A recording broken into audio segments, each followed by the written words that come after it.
Yo, it's Big Fan Breezy with the Brooklyn Nets vlog. If you tuning in, like, share, comment, share this.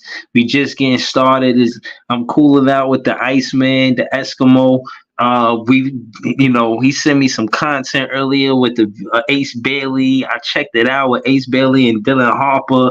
I got my own ideas on this and how I feel about it, but I definitely want to see how Iceman feels about it. I'm starting to warm up to the idea these players, man. Getting to see their personalities was dope. I love the interview. Who was it that did it? I think it was Knights Hood or something like that was the name of the podcast. Shout out to them. But we got Iceman with us, man. We see Dylan Harper and Ace Bailey. How'd you feel about the interview, Iceman? What did you think about it? I thought it was a great interview for them. You know what I mean? And being young, just coming to that school and all, you know what I'm saying? You practicing and then you get a interview about what's going on and what happened. You know what I'm saying? Yeah, no, absolutely. Me personally, I like the interview because I like how they ask about how they became teammates. Shout out to Leaf. They answered that question, and I like how they were just honest. You know what I'm saying? They were excited to be there. As if you didn't know, they're the highest recruits the Rutgers ever got. The dude started the show like that. Um, but the way it happened was Ace Bailey called Dylan Harper say he would commit if Ace Bailey commit. You feel what I'm saying? So there was communication between them before they actually did it, and they did decide to be teammates on Rutgers, and they speak on why. They speak on because on the love that they got from Rutgers and being involved with Rutgers to extent before they even got on the team and the relationships that they built. I like their story, man. Ace seems real excited to play basketball, man. He said KD was his favorite player. What he say? He said KD is. I think somebody else was his NBA comparison, but KD was one of them. And he said KD his GOAT. If he play anything like KD, bruh, I think he's for Brooklyn, man. I hope we get him. Let me get straight to it, man. I hope we get him on the team. I can't lie to you. But Iceman, talk to me. Did you see the part where he was talking about um when they became teammates? How you feel about them as teammates? And how do you again? We always talking about them as individual players, but talk to me, Iceman. How do you feel about them as teammates? Do you think they could be good teammates? Oh yeah. That means that they've been hanging out on the side. You know what I mean? If Ace commit, I commit, they was playing at different schools. So that means they were, you know what I mean? They was chopping it up all the time. And if, you know what I'm saying, that means they close like that. So they spoke about a little bit about that being close and how the teammates all hang out together. And he didn't think it was going to be like that because of some age gaps and stuff like that. But everything is all love. So being teammates, Harper being the one, Ace playing the three, they about to make it work. You know what I'm saying? They trying to make it work. They talking about how they was dropping 40 points a game. You know what I'm saying? Ace would drop 40, he had drop 40. Yo, that's wild. That's wild. Yeah, no, I agree. It make me excited to watch them play. Shout to Leaf, I see you in the chat. I also feel like the fact that they doing the interview, the fact that you hear Dylan Harper in his own words, this is a perspective of the players. He said because of the off-court stuff that we do makes us a better team. He talking about camaraderie. He talking about, this is my brother. You know what I'm saying? Bonding type shit. You feel what I mean? And I like that. You know what I'm saying? I like the fact that Ace Bailey and Dylan Harper are hanging out and they looked at as a duo. And they do care about the teammate aspect of it, and not just them, in their individual basketball careers. They do seem focus on how important it is to have a teammate, and that's proven by Dylan Harper saying, "I'll commit if Ace commits." I thought that was one of the better things I seen in the interview. Like, oh, all right, he's a team player. You know what I'm saying? That's a team player right there. So I respect it, man. It was a dope interview. I don't know if Leaf seen that interview. Did you see that interview, Leaf? No, no, I didn't. I didn't see the interview. Somebody had told me about it. They put the bug in my ear about it. I was gonna Yeah, that watch it was a actually. great interview. Great interview. What I will say from like I guess catching like snippets of it, like little parts of it here and there, is that Dylan Harper, he definitely seems more like a willing player, like probably the most willing player in this draft off the rip. That's and the second thing that this is gonna do now that they are together is gonna definitely for sure not drop their stock at all. Like unless barring injury, bro, like they stock won't drop because they're gonna be playing together for a team for a men's team that hasn't really been anywhere in a while. So I mean, they definitely gonna be the stars of the show for sure. So I'm looking forward to That's a seeing fact. how it's gonna happen. Yeah, nah, that's a fact. Shout out to Lee. Subscribe to Lee 4788 on YouTube. We also got Joey BK on the panel with us. Joey BK, we watched that interview earlier with Ace Bailey and Dylan Harper. Rutgers basketball. They got a podcast. And do interview them. Great interview. Did you get a chance to see it? Nah, unfortunately, I did not. I will check it out though after I get off the pod with you guys, but I didn't see it at all. All right, so let me try to, know what I mean, put some pepper in the pot. Now, when asked about comparison, himself, Ace Bailey said they compare me to KD, and he said KD is GOAT. Um, do you think he could be a scorer like KD in the NBA based on what you've seen and heard? Now, I know it isn't much, but I'm excited for him to come to the team. I'll say that. But in your opinion, KD rookie season, Damn, Breezy, you jumping the gun. You said you excited for him to come to the team. Like it's an automatic. We gonna get yeah, yeah, this. yeah. No, I am. It's not automatic. It's not automatic. But do you? Let me ask you. Do you think he could have a rookie season like KD had a rookie season? Yeah, absolutely, man. I think I mean, from what I seen, man, the kid got all the tools, bro. I think he's a little bit more athletic than KD, but KD's probably a better shooter, more polished. But I mean, that didn't happen for KD overnight. It took a while for him to, to get that sniper mentality, you know what I mean, or sniper skill. So I could definitely see him being a problem and definitely being an elite scorer in the league for sure. He got all the capabilities to do that. All right, that's fair. Well, Dylan Harper, he was also in the interview, and you know what I'm saying. They talk about committing, they talk about being teammates, um, which, in my opinion, is very important. Uh, do you think they? Do you think they? I mean, let me ask it this way: them being the highest recruits that Rucker ever had, that's what they said. Dude started the show like that. Do you think they set a certain tone for talent to come to Rutgers after them? Like talent, like highly scouted talent, like Ace Bailey and Dylan Harper. Do you think this is going to be an ongoing trend for Rutgers, or it's just this one time thing? In your So opinion? I don't want to sound like a hater, man, and shout out to my Jersey guys, but I just got to keep it 100.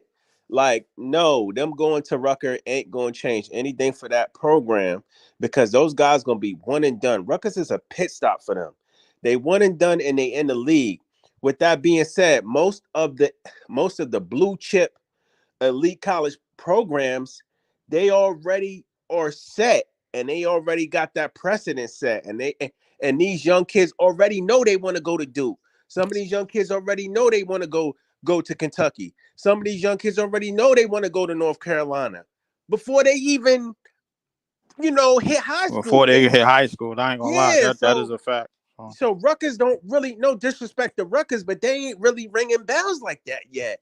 They got to put years and This years of this work probably gonna in. be their most exciting year in a long Yeah, time, bro. exactly, Lee. Facts, exactly. And unfortunately, this going to be the most exciting year and probably a one and done year. And they're not going to have the players around long enough to build that longevity to get the younger kids excited enough to even want to go to Rutgers. That's just my opinion. And while we on that subject, bro, we gotta mention the coin flip that's in the air, which is Melo's son, Keon, because the last two schools probably narrowed down to Syracuse or Rutgers. I mean, be honest with you, bro. He Like, going to Rutgers, bro. He's going to follow his father's I mean, footsteps.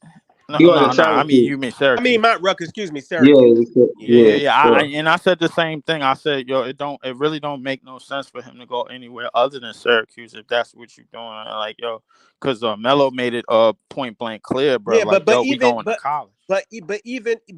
even Syracuse, like Syracuse is a solidified Division 1 The top Already, historic, tier basketball they program. history speak already. for itself. You know what Yeah, I'm saying? Like, exactly. it just not just off the strength of Melo, even though Melo is the most notable player in that school's history. But I mean, of course, you got Pearl Washington, you got John Wallace, you got Michael Carter Williams.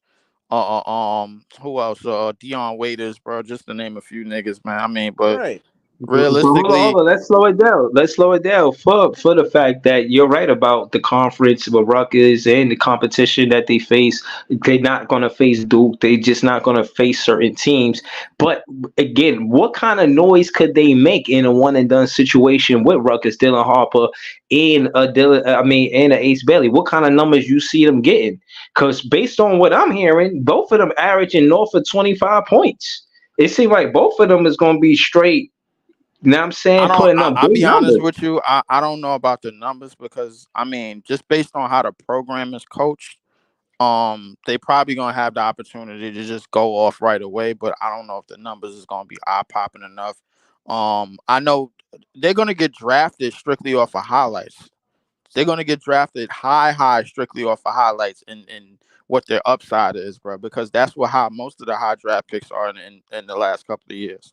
So realistically, that's But hold on. So okay, again, my thing is, all right, Ant-Man, he was one and done. What was he averaging in college? probably like 18, 19, something like that. I mean, Eighteen, he played for 19. Georgia. Yeah, like Georgia's a SEC school, so they don't.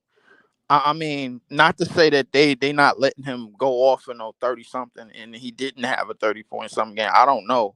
I don't remember off the top of my head. What I will say is that his athletic prowess, out of all the other prospects in that draft, got him to that number one spot. That's what really got him there. They didn't. No, nobody give a shit about the college numbers no more. I'm telling you, they don't. Listen, I'm not saying it to say that there's narratives that care don't care about it. I'm saying it to say, far as them as a duo, what kind of numbers they could put up in this conference, because to my knowledge, it's not one of the tougher college conferences. So I imagine they could do big numbers. That's why I said 25 and up. But that being said, I don't know. You know what I'm saying? This will be the first season that I'm going to follow college basketball enough to know, and I'm gonna follow Rutgers. You know what I'm saying? I'm going to follow Rutgers for the most part. So I'm gonna be learning. I don't even know what conference they in to keep it all the way 100 with y'all. Like, Me neither. what conference is Rutgers in? I don't know. I don't know, but they said on the podcast they'll be playing in the Big Ten. You got to ask Coach Ed. He know because he Big follows Ten. the football team. Yeah, shout out to Coach A. Subscribe to his page, man. Shout out to Heart of the City and NYG and Unpopular Yo, Opinion. real All of them talk. over there. To keep it a buck, to me, my personal opinion, Rutgers is known more as a football school than it is a basketball school. That's a That's a fact. fact. That's And a I will fact. say, I will say this. I think they're changing. They're gonna change that narrative because with Ace and Harper going there, my homeboy's daughter, and Cameron talked about her on his podcast. Her name is Keomi Miller. Uh-huh. She is a highlight reel. Like she's another top recruit that they got for the girls basketball. And So I yeah, that's a good thing. Too, Ice, and we got to remember the last time I heard of the Rutgers women's basketball team is when Don Iman said that racist shit that he said on the radio, bro. That was the Yeah, last time I heard of it. that was violation. Again, it's stuff like that. I just think that to put us in a negative light. And honestly, these women should be held with respect. And on top of that, you feel what I mean? Again, we should have pushed back when he said it. I wasn't vlogging at the time when he said it, but I definitely would have spoke up and said something. And more so, what I say to that is everybody deserves respect as an athlete. You know what I'm saying? And I think sometimes media personalities they do too much to draw or gravitate fans to their page because they look at even bad attention as good attention because it draws people to the page and what I mean, the more fans the merrier, I guess. But case in point is it was poor taste for him to say, and it just made him look bad in the long run. I haven't even heard from that podcast or anything like that after that. I don't know if that put them out of work or whatever, but what I do know is that as a vlogger, you know what I'm saying, you want to have a certain etiquette when you're speaking about women, you know what I mean, regardless of where they from. Not just defending black women, all women in the WNBA, you know what I'm saying?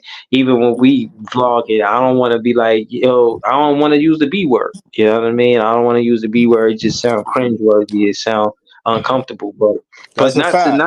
not to take it there. I kind of want to bring it back to Iceman because he actually seen the interview. um, Shout out to Iceman. Iceman. So talk to me, Iceman. Dylan Harper. You know what I'm saying? What do you think about him? Do you? They said that I seen somewhere where somebody say he like a 6'5" Jalen Brunson. I don't know how true that is. That comparison is, but have you seen him play? Have you seen his highlights? yeah, I watched his highlight. He liked what they say Jalen Brunson and they say James Harden. So he could play like them, bro. He could do basically everything too because he's 6'5", 6'6". He tall as shit. He a big dude. You know what I mean? So he can get down the lane. He can create his own shot.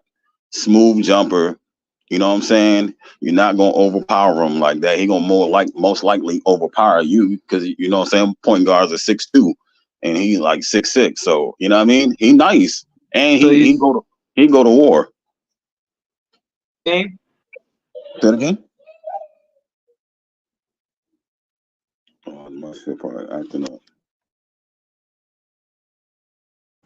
I'm not gonna lie, Dylan Harper is starting to impress me a little bit more and more. I'm all the way in on Ace Bailey, but Dylan Harper is definitely starting to impress me and starting to catch a lot of eyes, man. And I think that's gonna continue. Yeah, can you hear me, Lee? Mm, Yeah, Yeah, yeah, yeah, yeah. we can I hear can hear you you now. guys. yeah, we can. All right. Yeah, What yeah. up, So yeah, Yeah. Ace is changing heads. Turning heads right now. The more people look into him, they're more like that playing style is where is that? You know what I mean? Not to change it off for Harper. Yeah, But, yeah. Nah. It's all good. I think Ace is interested. I think he fit Brooklyn more just based on. If I had to choose what player I like more, I'm gonna say Ace Bailey. He just seemed real enthusiastic, really excited about playing basketball, saying stuff like, "Yo, I had to show out. Like, I can't have them come on the court talking crazy. Like they was talking crazy, and the fans was going wild. I had to do something. A player like that who care about winning basketball, care about protecting home. Watching the interview, I became a fan of Ace Bailey. And that's not because I seen his basketball highlights, just him as a person. I like Dude. I think he's good for the Brooklyn Nets. I always draft him. You know what I'm saying? I had a Cooper flag. I told Dylan from Nets Press that when I did the podcast with him yesterday. Shout to that. But there you go, right there. Yo, pull up, pull up. I was just talking about how yesterday we did the podcast, and I was saying that I want Ace Bailey over Cooper Flag, but we didn't get into it because he was saying he like Ace Bailey over Cooper Flag too for the Brooklyn Nets. So I think it's interesting, man. It's a great interview. We recapping it right now, BK Network podcast. We recapping it right now. But we also got Ivan and LM on the bench. LM was here first. Did you see the interview, LM? No, this is my first time seeing an interview of them on the same By well, I've seen interviews by themselves, but this is the first time I've seen an interview with both of them talking side to side. But I ain't see I saw some clips, but I ain't see the majority of it. Um, but it seemed like they ready to go, man. It seemed like they hungry to play at Rutgers. Um, I think it's gonna be good to see both of them side by side. Um, like Lee said, I wouldn't be mad if we took Dylan. I think Dylan would be a really good fit here. Um, I mean, if we get that third pick, I feel like that would be Dylan. But I mean, if we get the second pick or whatever, I think that would be Ace. But I think either one of those two dudes, I think they're gonna have a lot to show for themselves. They're gonna have a lot of, Cooper getting all the hype as of now, so I think they're gonna have something to prove. I forgot who said it, but Dylan got that dog in him at the McDonald's game. He was saying, "Cooper, I'm the number one pick." You know what I'm saying? So you need that type of energy on this team, but most importantly, you need the dogs on this team. You know what I'm saying? You need somebody that can get the Barclays up and get the fans hype, and I think both of those two do exactly that. Um, you're gonna need that on the team, especially with the guys we got now. Um, not saying Cam kind of going into that leadership role, but at the same time, you do want some guys on here. You know what I'm saying? We can have all the leadership we want, but you still gotta have the talent. And those two are very talented individuals, and they can add a whole, maybe not a whole lot, but a crucial piece to at least getting some wins on the board and being above 500. So I mean, um, a lot of people is going towards Ace as more people watch him, which is why I said I think the standing could change by February or March on Ace or Cooper. But two good players. I wouldn't be mad if we got either one of them. But All right, hold on. Before we go from LM, I want you to actually articulate and break down that play where he yelled at him and said, "I'm number one pick." Can you just, because I didn't see that, and I want to know how that whole thing transpired. So can you, for the fans that's listening, everybody on the panel, can we just, before we go from LM, just can you just break that down for us, and then we gonna move around the panel? um, I feel I don't remember exactly if it was in the fourth quarter. I think it was around the fourth quarter, if I remember correctly. But it was around the fourth quarter. Game was pretty close, but Dylan just put on. He was just on fire in the fourth. He was torching, and I think around the last mark, or I guess around when the quarter was ending, Yo, he what's walked going by on? Cooper, and yeah, so he walked by Cooper and he looked him dead in his face and he was like, "Yo, I'm number one," with a straight look on his face. Like, Dylan Harper did that and to Cooper. yeah, he was like, "I'm number one." That's Mm. this nigga's talking about. I'm number one. Like, just talking major shit. And he had like 33 that game. So Dylan got Mm. he got a dog in him. I'm telling you, all Yeah. that number one shit, like in the fourth quarter, he had on the heater. Like he was on fire in the fourth quarter. There was nothing nobody Yeah. could do to guard him. Like it was nasty work. Like we saw what Cooper can do, of course, but Dylan was the main one. You know what I'm saying? He was barking. So I mean, Yeah. you talking about you got I that on don't this know, man. team? He might fit Brooklyn if he giving it up like that, bro. I don't know. So Yeah. hold on, what's the knock on him being number one, LM? Like why are people saying that it gotta be Cooper over Dylan? Like they were saying Dylan was fifth pick. How you feel about that, bro? I think and this is what I was saying earlier. I think things My could connection change by keep kicking me March. out. Like by committee, Cooper, you see Cooper on ESPN. Usually, the Duke guys, they always gonna get the number one pick. It is what it is. Like when have you not seen a Duke guy besides Tatum go number one? Like they always the number one pick. Like that's just how it goes. I'm not gonna say it's politics, maybe it is, but it is what it is. The Duke guys always get the hype. But for me, I wouldn't be mad if someone chose Dylan number one. If it's us, I mean, I think both of these guys, all three of them are capable of being the number one draft pick. Like Ooh. it could change by March. I'm saying like it's early, we doing preseason draft scouting and all of that, but once these dudes actually play, I would even if we don't get the number one pick, I wouldn't be surprised whoever did if like yeah, Cooper is projected to be one, but I wouldn't be surprised if someone went Dylan. It's the same shit that was happening when Paulo was in the draft. Paulo wasn't supposed to go number one. They actually was going towards Jabari Smith Jr. as number one. But they did a switcheroo and was like, oh no, we choosing Paulo, which we all see worked out. So it could be that kind of situation where these three can interchange. Dylan might end up going one. The Ace might That's Cooper might end up going three. You don't know. But I that's wouldn't be what mad if yo. Dylan go on Talk that shit. at See, all. again, this is what I'm saying. You saying you're not gonna be mad. We're gonna keep it. We're gonna keep it there though. Shout out to LF for that. We're gonna go to John and Ivan. Do you think that a Dylan Harper could be a one over a Cooper Flag? Let's get to it.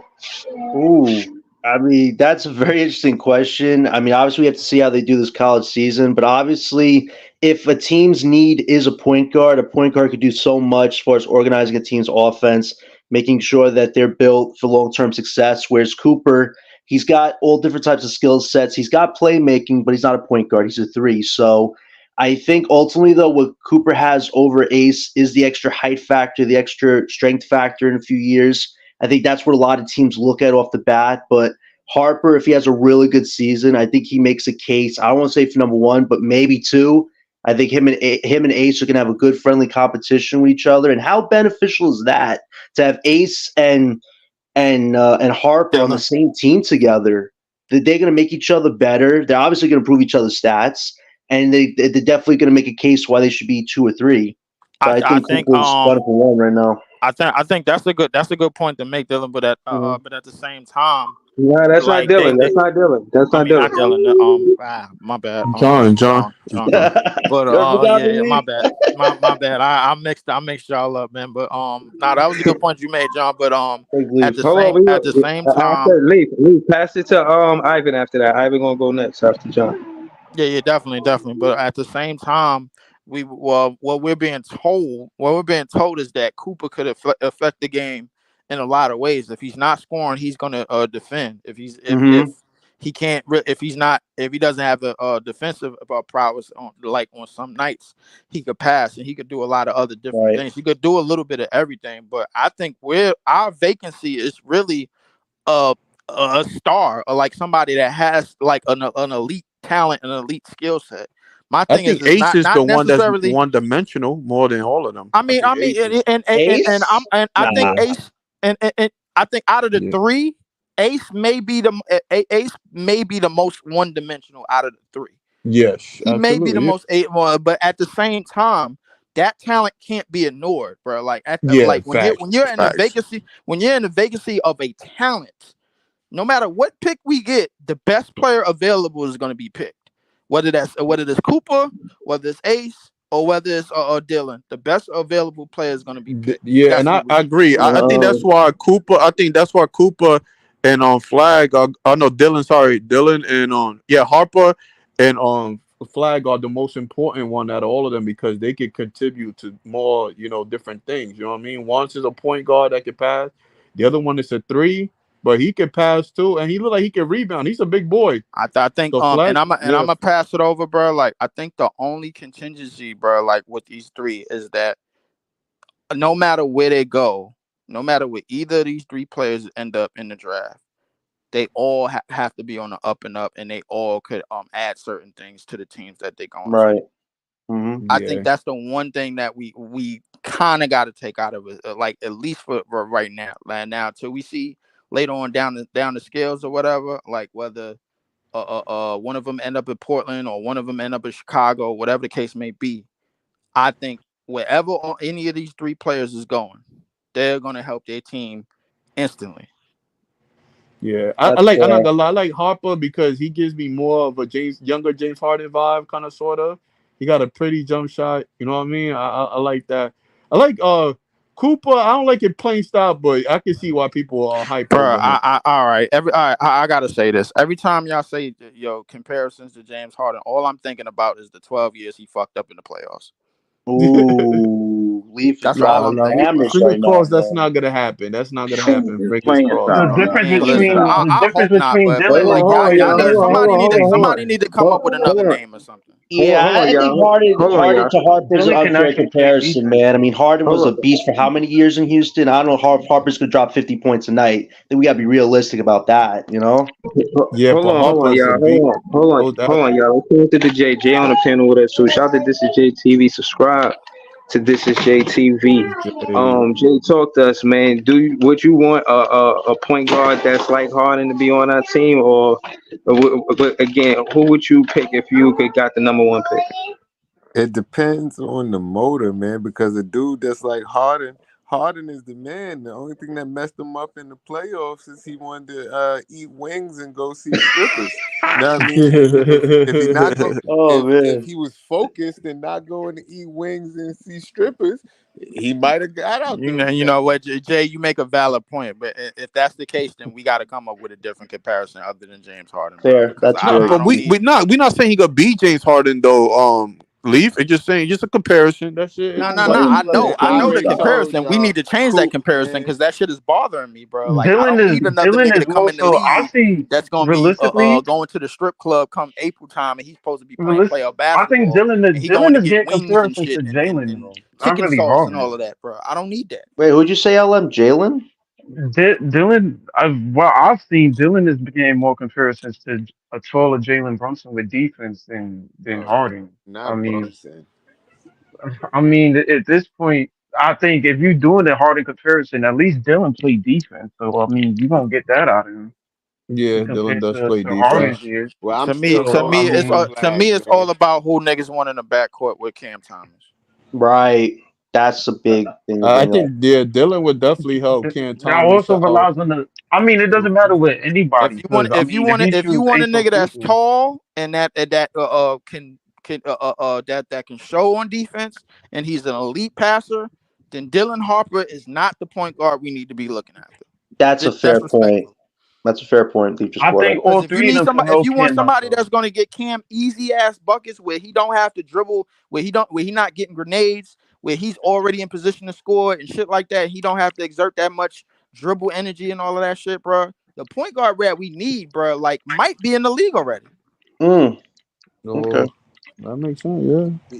You gotta get That Cooper makes- Also, Flag. you can't count out Edgecombe, man. Edgecombe with Thomas would be a fun pairing as well, because Edgecombe can go to the rim super quick. He's got athletic explosion. He would do the things Thomas can't do at the rim. Like, that would be offensively dynamic. Who Now, I said don't we know gotta if get we'd have Cooper to probably Flag? find a point guard, but you could play Edgecombe at 2 and try experiment with Thomas at the 1 and see if that works. I would like No, that. that would be that'll be a waste, bro. Like you might as well pick. Listen, at that point, Yeah, right. that's the spot. That's the spots for Cooper Flag and Ace Bailey, and then and then Cam Thomas is gonna end up at the 1 anyway, because we're not gonna have a Dylan Harper, and we're not gonna have any other point guard out of the draft that's gonna come in and starting spot right off the rip. The Yo, bottom line is. The bottom line is Cam Thomas is going to have a lot of responsibilities and a lot of showcasing this year to show that he could play a little bit of a combo guard anyway, because the ball Right. is going to be in his hands. Mm. nah, but I don't know though because we still gotta have Shooter. I don't know. I'm so All curious. three, I'm confused how this thing gonna all play off. three of them, all three of them help out Cam in some sort of way. Flag. Yeah. If you're talking about Cooper at the 3, he helps out Cam tremendously in terms of Yes. someone that can play defense. He can play make. He's gonna get Cam Thomas at his spots. Like that's somebody that you would probably want at the 3 It in really terms depends of on what getting niggas him. want Cam Thomas to be. Do you want this nigga to Right, be Malik Monk, or do you want him to be an elite combo guard? A better right. I playmaker. mean, I don't think that changes if Cooper Can I Cooper say or this Ace though? there. Can I say this? Hold on. I just want to say, for the trajectory of Cam Thomas, again, I want to say, for one, he's coachable. And again, you're not going to see Steve Nash or Jack Vaughn coach nowhere else in the NBA because he's a coachable player. And all of those knocks that was against him, you're not going to see that with a Kevin Ollie. And to your point, whoever asked me this last stream, he's not going to focus on Cam Thomas as a priority on offense more Mhm. or first before Claxton and Clowney on defense. Claxton and Clowney on defense is going to be prioritized. I can easily see that. But again, having a player that's already on your team, and again, like y'all said, help Cam Thomas. Cam Mhm. Thomas played with Ben Simmons, Ed Sumner, Kyrie Irving, Kevin Durant. Bro, he's done play with stars and he's done made players that's not stars look good when he was next to him. Cam Thomas has the ability to draw the double team. And all he has to do from last season to this season is know what to do when he sees the double. See it before he come. He had to develop a spidey sense of when that double is coming. If I he's think you made able the lead to, point. 'Cause if Leaf, hold on, if he's able to do that, anybody you put next to him, Ace Bailey, if he could create his own shot on the wing, it's trouble for the defense. If Dylan right? Harper could create his own shot, it's trouble for them because Right. now you can't double Cam Thomas or Exactly. whoever. You feel what I'm That, saying? So it's That's trouble. So and so you know Breezy, what? I like I hold on. like Let that me but, let me theory. just get this off. So I but was so gonna say I think Harper won't do good. I hold think Ace on, bro. Let Bailey me and just Cam get this Thomas off will do real good. quick. Let me just get this Hold off on, real go quick. ahead, Joey. Go ahead, Joey. I was Let's gonna see say the Cam same Thomas. thing Breezy said at the end. And I don't agree with you, Leaf, that he needs a certain type of point guard next to him. And all he needs is somebody else on the floor with him who can get their own shot and who can handle the ball. Because that's going to take pressure off of him. Cam is going to get his regardless of what type of point guard he has playing with him. You know who needs the elite point guard? Hold on. You know who needs the elite point guard? Them other bum niggas who can't get their shot. Okay? We seen it. Cam got his shit off regardless who was on the floor since he been here.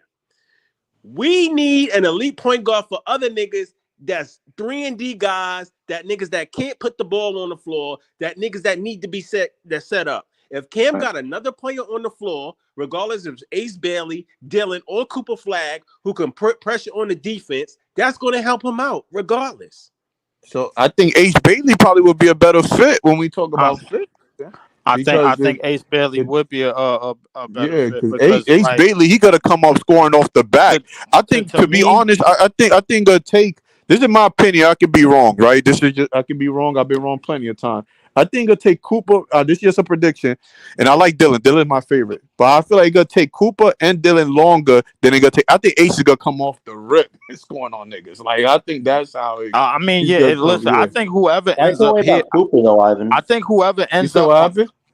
Why do you say Cooper's gonna take longer? He's a big dude similar to Ace in a lot of ways. I I No, don't think I think just it think takes a Cooper I long think to time. Cooper is take going a to feel adapt to the because team a little bit more. Like yeah, that what that's me. my thing. Yeah, I think Ace Leaf. is Guess going what me? to. Leaf. I mean, like Word. to me, it's all about landing spots. Whoever ends up here, bro, they're going to be taking like a second bulk of the shots, bro, by, like alongside of Cam Thomas. That's Yeah, just a because fact. hold on, Leaf. I just want to make my point before because I'm the reason why I said that, John, is because like for passers, it takes passers a while to adjust to a team.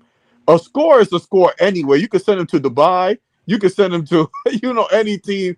He just got to score. Like a bucket is a bucket anywhere. But I ain't when gonna it lie, comes to them like 3 level niggas playmaking, is different, bro. yeah, I'm when not it gonna comes lie. to playmaking, like rebounding, stuff like that, like those players need to fill out a team real quick. Those players That's takes a what it while. is. Yeah, but Yeah, to be but fair, Ivan, we all already talked that Dylan might have the highest basketball IQ out of all three of them. So right. with that being said, Dylan might be the fastest one to really get incorporated with the NBA because he's a point guard. He's high IQ, so it may not take him that long as Coop or Yeah, but the thing with Ace. that, the thing with that, I Joey, is disagree with usually, that. I disagree with that from yeah, the yeah, standpoint that like the point guard position in the NBA is still the most stacked. That's number one. Number two, the position that's probably more vacant is the 3-man position, which is going to be filled by Ace and Cooper as the youngest threes in the league. But the reason being is because the league is going back to athletic traditional fours, and the 3-man position, which niggas like KD and whatchamacallit used and KD and LeBron used to play, they don't play no more because they older. You know what I'm And saying? Because I want to add to that because the reason why I disagree, Joey, is because even though he got a high IQ, but those are the players that got to adjust. Because first you got to find out people's spots, you got to find out people playing style, you got to find out the coach playing style. So your shot selection is not the same shot selection you're gonna have, when you are other teams, or you know what I mean, or college or whatever, or high school. It's not Yeah. gonna be the I It same. think I think usually A- take point I guards think the Ace most to and develop, Cooper longest to they're gonna develop. be able to Yeah, I roam. agree. Ella. Ace and Cooper they're gonna be able to roam or play off of somebody, bro. Dylan is like whatever team he goes to, bro. Like he's gonna have to be like the premier setup guy right away, bro. Right. Like as a Right. rookie point guard, bro. Like I don't think that's what you want to be, and that's the position that you want to be in, bro. Like I That's a mean, It's lot of not a point bad guard. pressure. position. They're gonna I take a That's a while. It's lot personally of not a bad think, pressure though position. for this It's is they're Harper my gonna though. take a while. opinion, guys. But I but to personally think that point guards, the elite point guards coming into the league, the ones that have been scouted, they usually adapt to the league quicker than the other positions. It's a I fact. Look think at uh, they Ja do Morant, they Anthony do, but Edwards, I mean, you can. Devin Yeah, I mean, Booker. if we can I say this, mean, well, like, nah, they're not point guards Joey, really. you They're more not so wrong shooting about guards. that, but I think that the Hold on. vacancy. Hold on. Leave. Let Alan finish what he's gonna say. Then go ahead. Then after you, leave. Go after that. What you saying, Well, Alan? Booker is mostly, I think, in terms of point guards, like Booker is mostly a shooting guard, right? So usually the shooting Right. guards in the league, they scorers, right? So it's not like their job is to really facilitate. They just got to go out there and do what they got to do. Same thing with Edwards. You know what I'm saying? It didn't really take Edwards a long time. Now, if you want to say a Luca, you know what I'm saying? Luca only had one bad year. After the second year, he was good to go. So I think um All right. So in terms what of point about guards Ja like though? School Henderson, What about Ja and Trey? I Yeah, mean John and Joey Trey, make a good point. they have like, to me, I don't really see them as like traditional point guards. Like they really just go out there and get their bucks, which is why I think in terms of point guard, Dylan is, you see the Jalen Brunsons, you see the Kyrie Irvings, like you see these guys that they not really pass first guys. They're guys that can get their buckets, but they can do a little bit of playmaking. Combo So guard, for scoring them, guard. right. So they don't really need to, in my opinion, and I think with Scoot Henderson, that was the issue because Scoot was a generational talent that they were saying in the draft, and he had a horrible rookie year. So I think they have to, in terms of the athletic guys, like the main guys that got to go out and, score at that point guard position, it might be a little bit difficult. But in their first years, in terms of John and Trey, they had to adjust as well. It wasn't really necessarily off the bat they came more, banging. They had to adjust to little certain things that other teams was throwing at them, and then by their second years they was straight. Yeah, because So I it just Yeah, think we takes a bro, don't but little get. bit of that's time. every player coming to college. What I'm saying is guards usually they acclimate themselves quicker than big men. That is a fact. Uh, I You mean, but did. Ace and Cooper I are mean, better it's defensive and offensive Yeah, prospects, because so the it only can't be reason good the at only both reason why I ends. say that why I say adjustment more, Joey, because if you look at it, they gotta adjust more. Like for example, you see Tatum, right?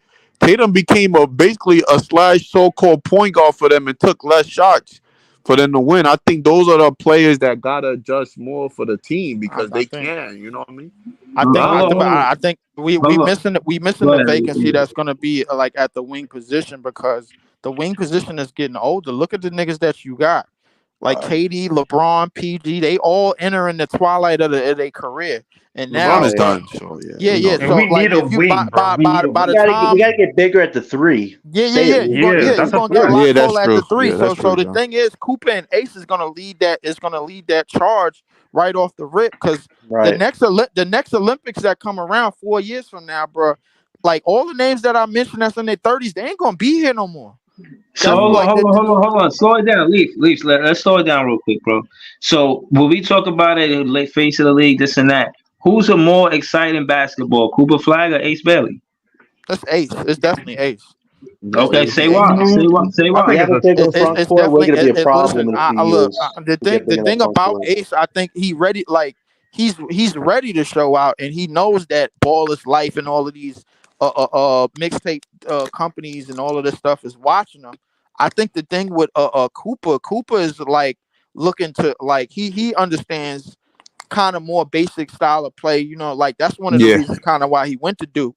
You know what I'm saying? Like if you understand that, if you want to be better basketball player and a better team player, you go to Duke. If you want to show out and want to show that you him, bro, like you go somewhere else. You go somewhere else where you know you're gonna get the ball and you're gonna be able to take a bulk of the shots. That's probably why him and whatchamacallit went to Rutgers. Mm-hmm. Yeah, I think Cooper's gonna be one of those quiet assassin that people sleep on. That's kind of, but Ace is gonna be one of the people a fan favorite. You can already tell, like just his I playing mean, style. wait. Like, Yeah, yeah, but like you nah, know, but so hold on. Let's slow it down to what Leaf said. That's the whole point of it. Again, like I said, the dude started the podcast. He said, "This is the highest recruits Rutgers ever had." Like that's how he started the podcast. So you know what's up. And again, that's why I asked that question, and y'all said nah, because they ain't known for it because of football. But again, I disagree with that. I didn't get a chance to rebuttal that. I disagree with that. I think things change because of the Nets being in Brooklyn.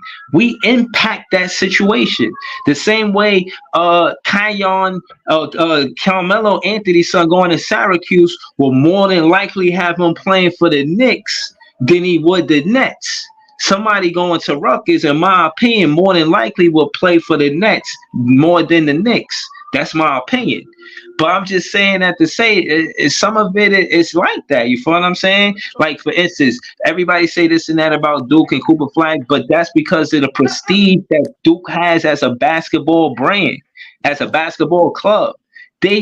Cooper Flag won't be their first #1 pick if they ever had it. And now, as a matter of fact, I said all I had to say, when you contrast Duke to any other school, they might have the most #1 picks in all forever in college, bro. I don't know about that.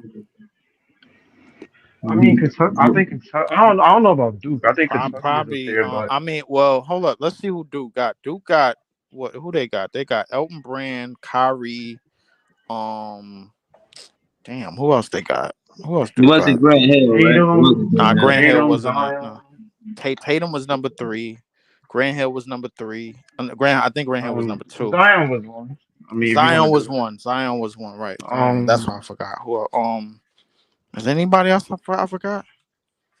I said Kyrie. I I said don't. Zion. I said Zion. I said Elton Brand. Damn.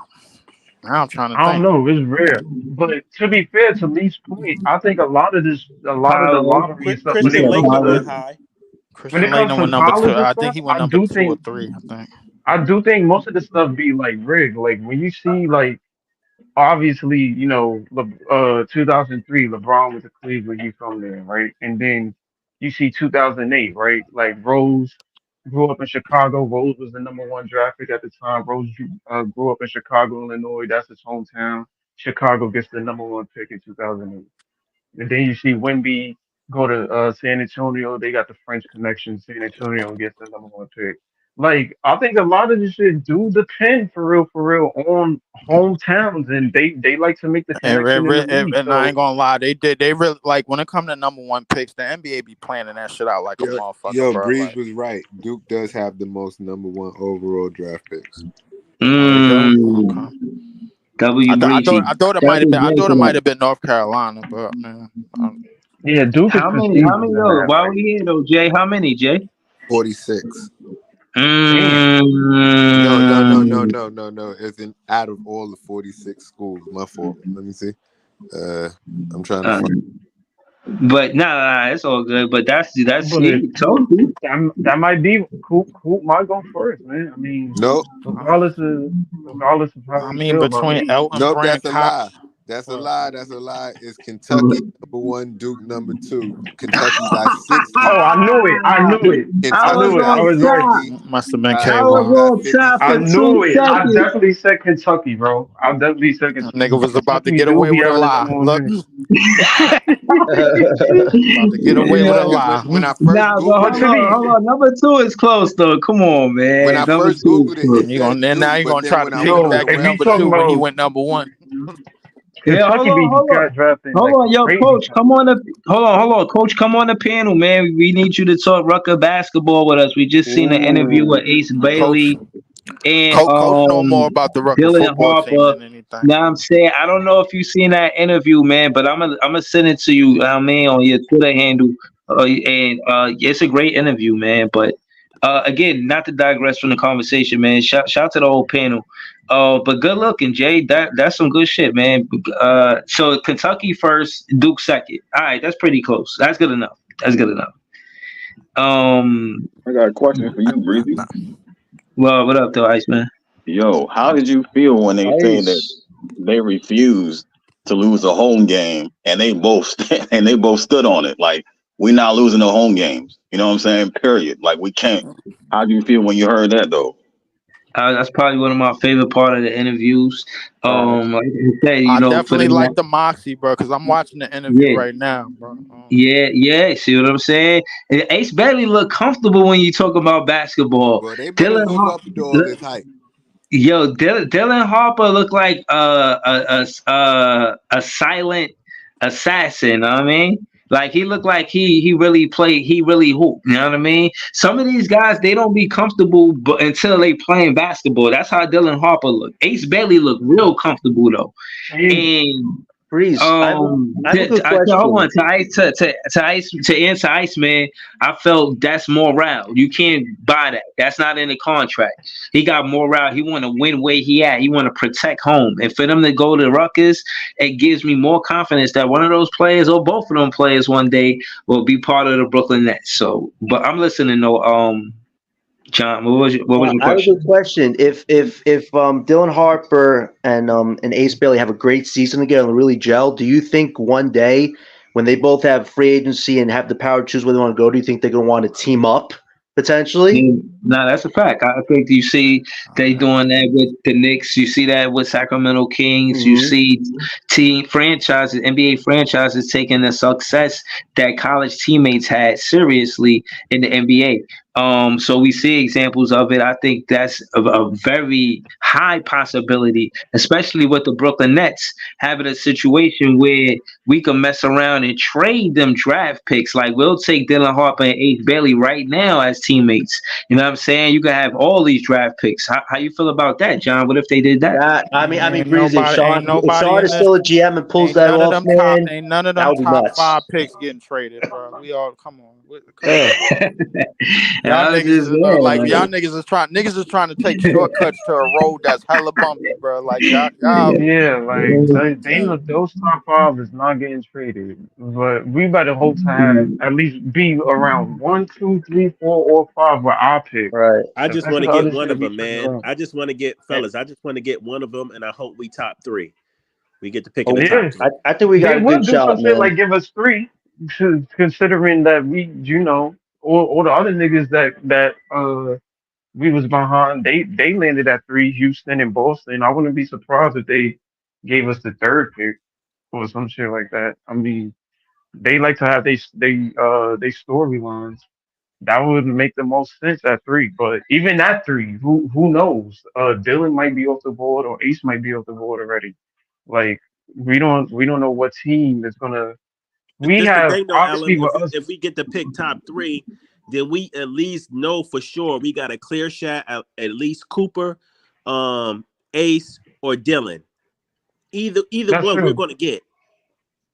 That's true. I think in terms of uh Dylan will obviously have to be, if that's at 3, we have to give Dylan. There's not even a second thought. But Yeah, we would at probably get 2, Dylan at 3 for sure. yeah, at 2 probably it could be Dylan or Ace Or at Ace, 2. yep, Who exactly. knows? So That's I a toss mean, so up. so hold on, y'all absolutely. So y'all making it seem like Ace Bailey head and shoulders better than Dylan Harper, like. nah. I mean, my Because no, thing is for me, because hold on, because I want again, I want y'all to remember.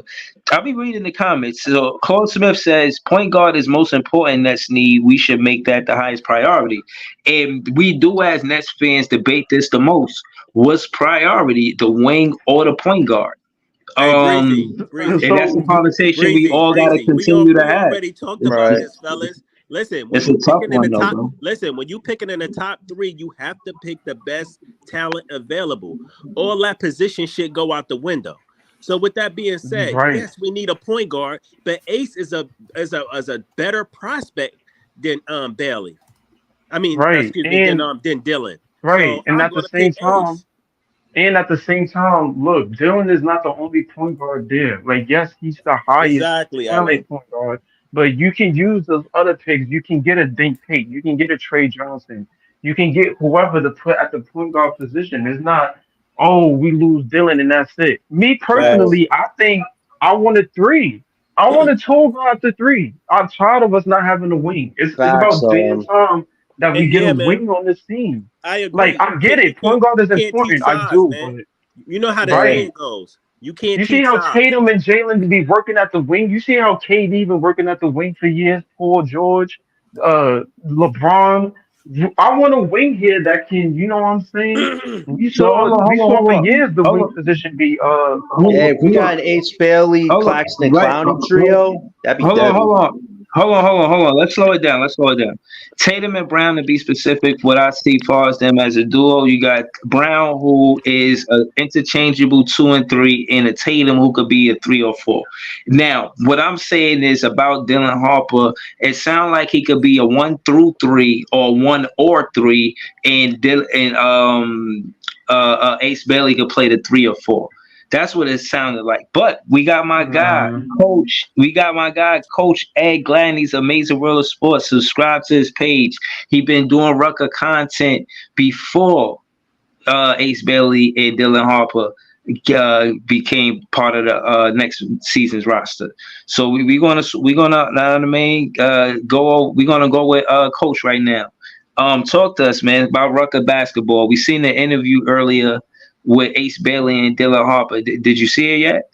I only saw bits and pieces. I was waiting to set that up because I'm doing it, setting it up for my show. So I'm dissecting it and want to talk about it properly and give it its due respect. So and I know it just came out like either yesterday or the day before. So I really want to dive into it, and I'm also talking to one of the beat reporters for Rutgers content. Trying to get his feel on everything Rutgers, especially the basketball program. So I'm just doing my due diligence and all my research. So, but So hold on, let me ask you this. They said that Ace Bailey and Dylan Harper is the highest recruits ever for Rutgers basketball. True? Yes, because they're 5 stars. They weren't doing the ratings back in the 70s when Rutgers went to the Final Four. So the class that they had back then was highly rated, but I don't think they were 5 stars like Dylan and Ace are, Dylan and Ace are today. So, but yeah, no, they are the highest. In your opinion, do you think there's upside to say that they can get back to the finals with these two players as a duo? There is, I don't want to say Final Four right now. It depends on how everything gels. Because number one, we're only bringing back 3 players from last year's team. Now we have 5 new freshmen, and I believe it's 4 new transfers. Martini. Yeah, it's four transfers. So you have Acuff, who was number 8 in scoring in all of the AC and NCAA from Eastern Michigan. You have PJ. He's coming from San Diego, 3-point shooter. Zach Martini from Princeton, who's a combo 4-5, who can shoot the 3. And Derkak from Merrimack, who's more of a slasher defender. And then of course you have Ace, Dylan. You have 2 Dylans. You have Dylan from what's the other Dylan? He's from Massachusetts. Sorry, I forgot his name. You have Lathan Somerville, 6'10" center. I forgot the last kid. So kid. All right, let me ask you this: in your opinion, based on the roster you just mentioned, you want to see Ace Bailey at the 3? That's what we saying. We talking about him at the 3, but is he a 3 to you, or 3 or 4? It depends on how the roster breaks down and how Pike positions the guys. Pike is the coach, right? Yeah, I'm sorry, Steve Peichel. If Jeremiah Williams and Dylan Harper are the two starting guards, fine. But if Jermichael Davis, who's actually Ace's best friend, who played last year, if he ends up getting the point guard rep, and then you can probably put Dylan as a combo swing. I'm gonna say combo swing, not combo guard, because he can play. He's now listed as 6'7", so he can play. He can play anywhere from the lead guard to the off guard to the small forward. So Ace, you can probably play him anywhere from 3 to 5, depending on how you're trying to match up against the opposition. Because if you want to stretch and you want to take certain centers off the dribble, then Ace will be that type of a player. Now, mind you, he's slighter frame, so if you go up against some big burly centers who are athletic, then they might out muscle him. Like, for example, if the start of the season, Rutgers is going to be playing in a tournament against Alabama, which everyone knows Alabama was in the Final Four last year, and also Cliff Omurui, who was with Rutgers last year, transferred to Alabama. And Cliff is a center. Cliff can stay with any wing player as well as a center. I mean, he's that athletic. He just doesn't have an offensive game. So I wouldn't put Ace up against him, because he would stone him, even off the drive. But if you want to put him as a small forward, yeah, he can do that. He's a 3-level player. He can take it off the dribble. He can do the mid range, and he can definitely shoot the 3. So he's definitely. He said his NBA comparison was KD. How you feel about what he said? He said this in an interview. Ooh. I mean, there's some similarities. I can see it. I can understand why he's saying it. I'd have to go back to KD when he was coming out of Texas to really go back and compare. I think KD is probably a little bit more proficient as a scorer. His game coming out was a little bit more refined. But, again, I'm talking about coming out of college, where Dylan is just going into college. I'd have to see when he's done. But if he says he's molding his game after KD, that's fine. I can accept that. Nah, that's what's up. That's what's up. So I mean, from what you said, it sounds like they're going to be competitive this year. Were they competitive last year? Yes. What was their record last year? They were 15 and 17.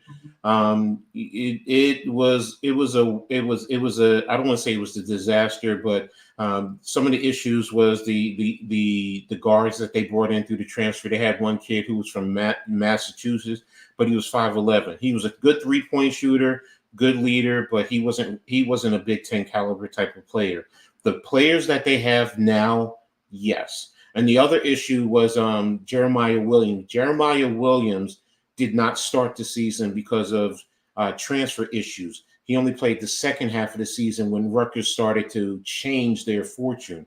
So if we had him at the beginning of the season, then I think it would have been a different ball game for Rutgers. So he was just that good last year for Rutgers. So, and I think he will complement Dylan in the backcourt. They can definitely play off. They can both handle the rock. They can attack the paint. I think Dylan is a better 3-point shooter than he is, because Jeremiah is streaky. But as far as competitive, yes. I mean, Zach Martini played at Princeton, very fundamentally sound. He knows how to position himself well for the rebound. He's a great leader. He's definitely going to help Dylan and Ace and all the other freshmen. Lathan Somerville, 6'10", offensive center. He's a little bit thickly built, but he has to lose a little bit of weight. But he has a very good offensive game, and he's strong in terms of he can take contact and finish at the rim. What's Dylan? The other Dylan's kid. He's from Dylan Dorich. I think his name is Dorich. He's like 6'11", 6'10", very athletic. His offensive game is more in the paint, but he's definitely good on the defensive end. So overall, Rutgers is going to be competitive. early projections has them somewhere between 7 and 9 in the Big Ten. So, and if they gel, because they've been doing very well. I've been watching some of the highlights of the scrimmages. They're very competitive. They're physical. They're getting after it. So, but if they can gel, they can be a surprise team in the Big Ten, definitely. All right, that's what up. PT is somebody that also be talking about Ace Bailey and this and that. I want to ask, PT, for one, welcome to the panel. But shout to you, PT. What's up, my Did you guy? see the Did you see the interview? Did you see the Yeah, I did. interview with Ace Bailey and Dylan Harper? You seen it? Yeah, I did. I actually have a question for Coach. Right Hmm. quick, if you don't mind. Hmm. Yeah, yeah, of course, of course. I've seen Ace Bailey in person, Hmm. and he looks bigger than 6'8". No, He he looks they taller I than think they said he's at 6'11" now. 6'11", right? I Hmm. just wanted to confirm that because that's just from the eye test. That's what I saw. Um, Yeah, you hold on, know, I'll and tell that and that's why he you. says he's shaping his game after KD. He's 18 years old, 6'10", 6'11" already. He may grow Hmm. even more than that, and he's doing his footwork is incredible. He's doing all kinds of different pull up shots. I'm seeing him pirouette on a 3 point line and still land and shoot a three. He knows how to square himself even when he comes to the basket. And if he's modeling his game after KD, and Hmm. tell me if you agree with this or not, Coach. He's a way more athletic KD. KD wasn't doing. Yes, he's more athletic coming. And see again, I believe KD coming into college, he wasn't as gifted in terms of his handle as um, Ace is right now. So, and Ace is actually listed as 6'10". Dylan is 6'6". I don't know where I got the six. Somebody posted 6'7" before. And the other kid I'm talking about is Bryce Dortch. He's 6'9". And then there's the other freshman is Dylan Grant. He's also a forward. He's a wing forward, 6'7". So, but yeah, Ace is 6'10", legitimate 6'10". The only issue with him, honestly, is his slighter frame. Some teams are going to try and muscle him. And that's to be expected. Dylan Harper is built for it. And, he's thickly built. Plus, having his older brother, and then his dad. Plus his mom. His mom is a basketball coach. She knows the game. She played it. So he's groomed for it. So he can handle the physicality. So, but Ace is definitely 6'10". If he gets to be 6'11", 7 feet, it wouldn't surprise me. That's what it is. I mean, again, man, it's a great interview. But PT, what stood out to you in the interview? Was it the part where Ace Bailey said he got to protect home? Was it the part where they said, you know what I mean? Dylan Harper said he wouldn't commit unless Ace Bailey commit. I thought that was one of the greater part of the interviews, because I felt like that, we need some of that too. You know what I'm saying? That teammate camaraderie. And as a Nets fan, it do hurt seeing teammates don't have more than 2 seasons together. They give me the vibe where they want to play together, and I like that for the Nets. I like the fact that we going into, what I'm saying, our core getting stronger because they playing more and more seasons together. Let me and I'm and of course about what he could do on the offensive side of the ball. But talk to me about him as a teammate. How do you feel about him as a teammate, and how do you feel about him as just as a teammate, not Yeah, just. nah, Oh no, he's no. My question was defense. That was the question I wanted to ask. Defense, teammate, and defense. okay. I'll do the defense first. Defensively, he's solid. He's. I've seen him get chased down blocks. I've seen him. He's more of a weak side blocker instead of shot blocker instead of a kind of point of attack defender, but he's defense. He's competitive.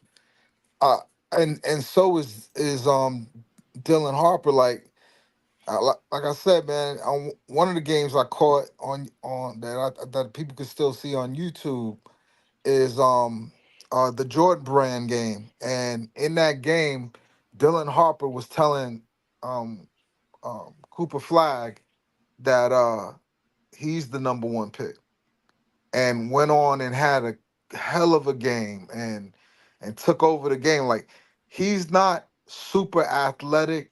His basketball IQ is off the charts. He knows how to use his body and pause, and he knows how to get to the rim. Like, not being explosively athletic. Um, but excuse me, not to get off of Ace, but Ace is a good defender, and he's a funny dude. Like, he's easily the funniest kid on his teams that I've seen him around. Um, people like him.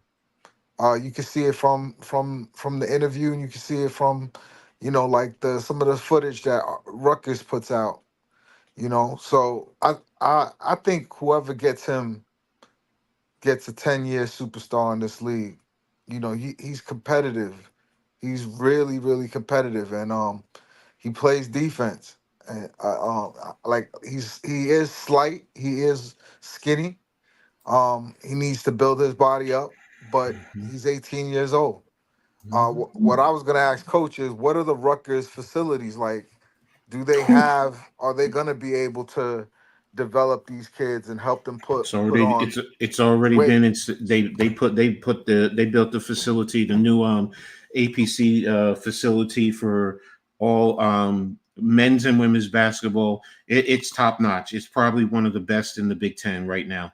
A lot of Big Ten schools have said that they've come in and they've looked at it from when Rutgers first was coming into the Big Ten. So Rutgers put the money, invested the money into it, and I can assure you, it is top of the line. It's like some NBA, because they said there are some NBA teams that don't even have, the facility that they have right now. And that's not just a basketball court. That's with weight training.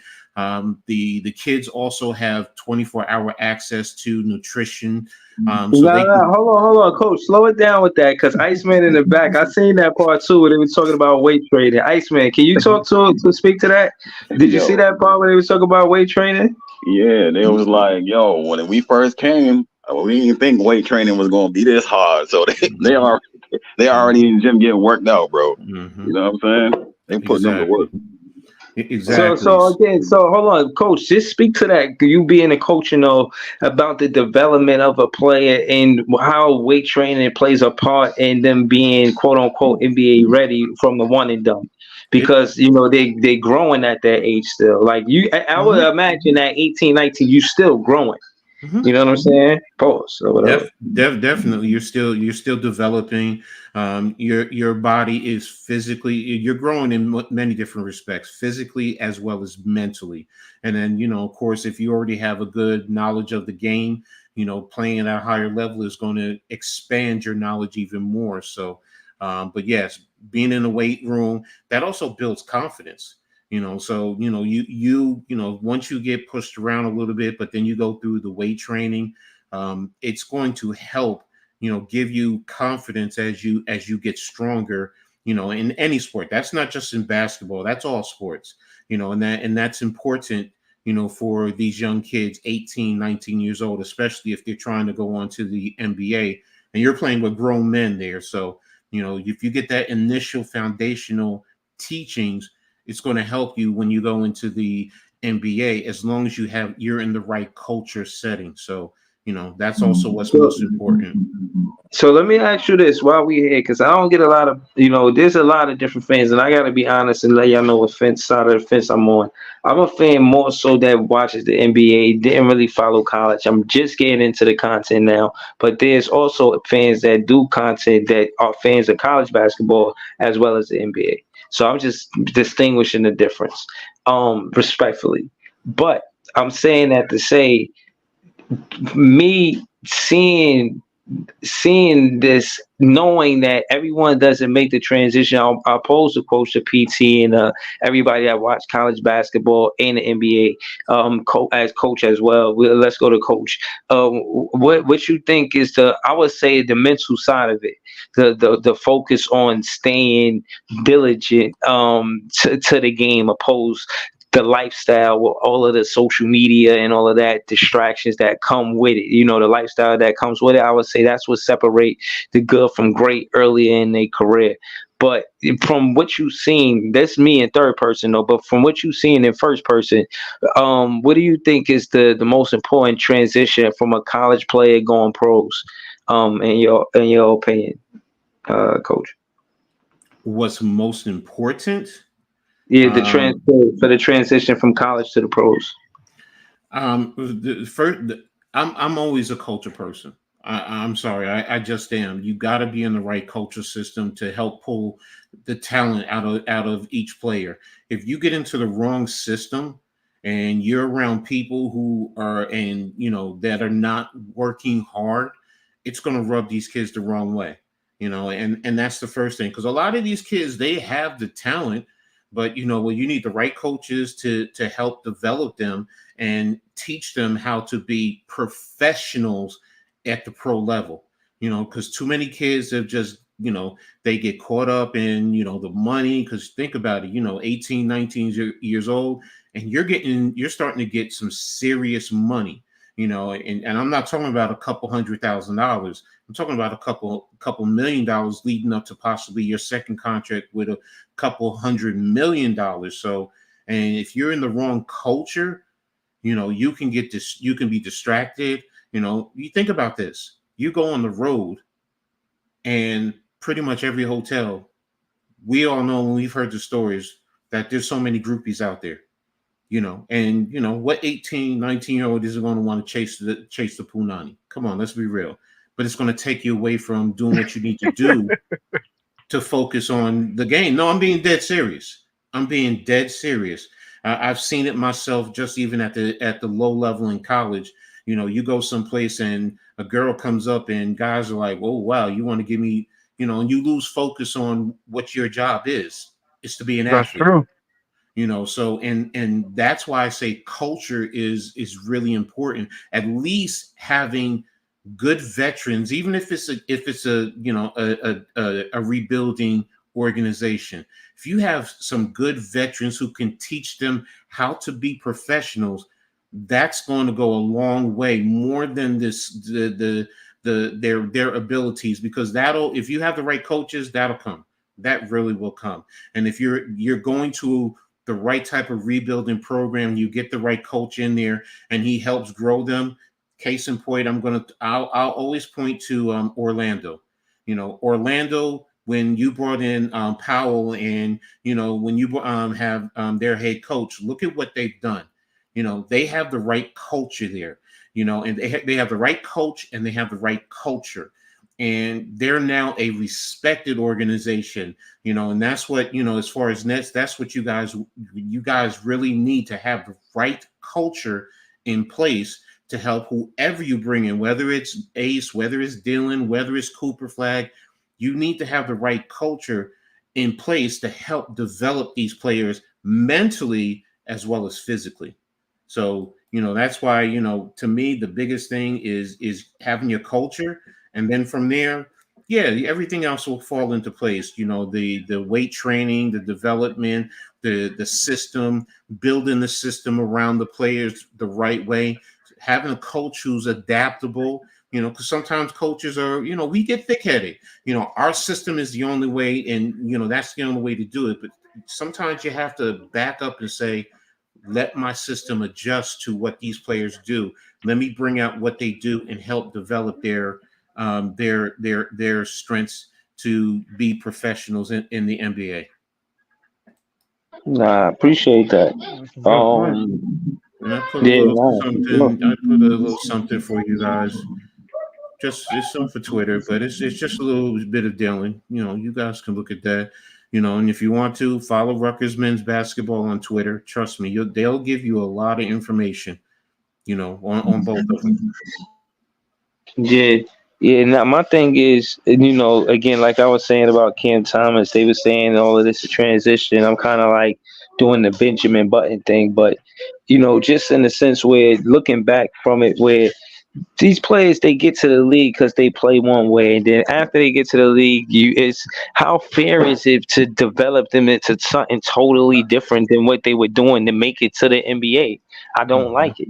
I think they should focus on making sure they solidify. Okay, we got you on this ball club because we like your strength, but these are other things that we want you to work on after you master your strength. You feel what I'm saying? Hmm. So I'm saying that to say, that's contingent on the franchise sometime and the trajectory of the franchise. But us being in a rebuild, I think this is the season we see Cam Thomas. I say he could be 7-2 for assists. If but I meant that when Ace Bailey was on the roster.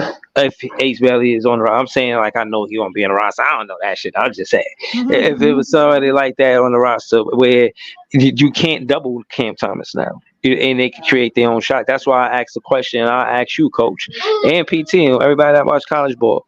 Who's the better shot creator, Ace Bailey or Cooper Flag?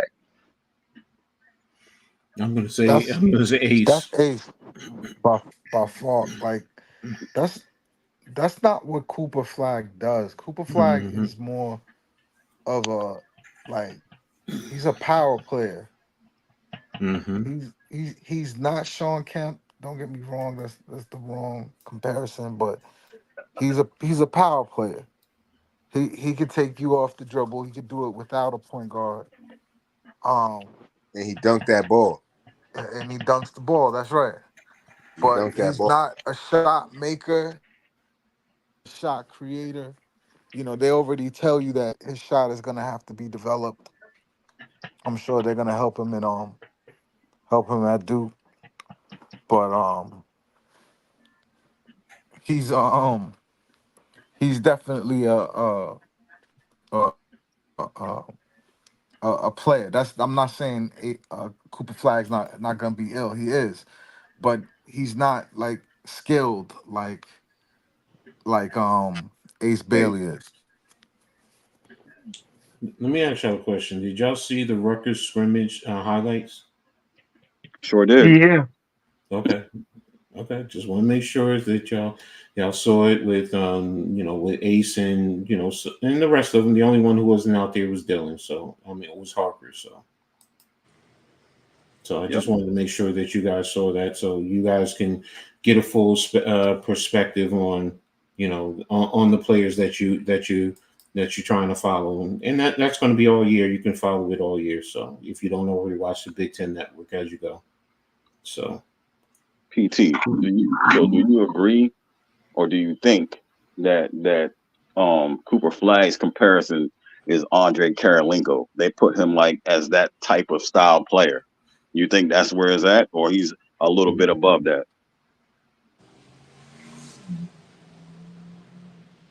You said me or someone else? PT, you still there? Yeah, no, I'm no. here. I'm here. I'm here. I'm here. Yeah. I didn't hear the question though. I said, do you Cooper Flag's comparison is Andre Karolinko? Do you think that's right, or he's a little bit above Andre Karolinko? Nah, he's a really good defender. That's why they said that. But he has more offensive game, and again, like he has a power game. He's dunking on you, not just you know dunking.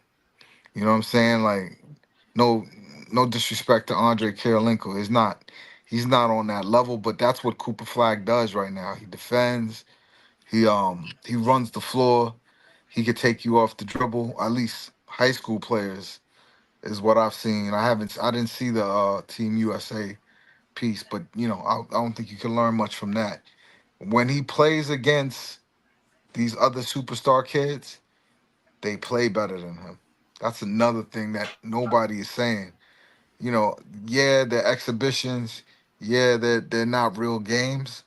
But when he meets these guys in AAU and he meets them in high school games, he doesn't have a great record.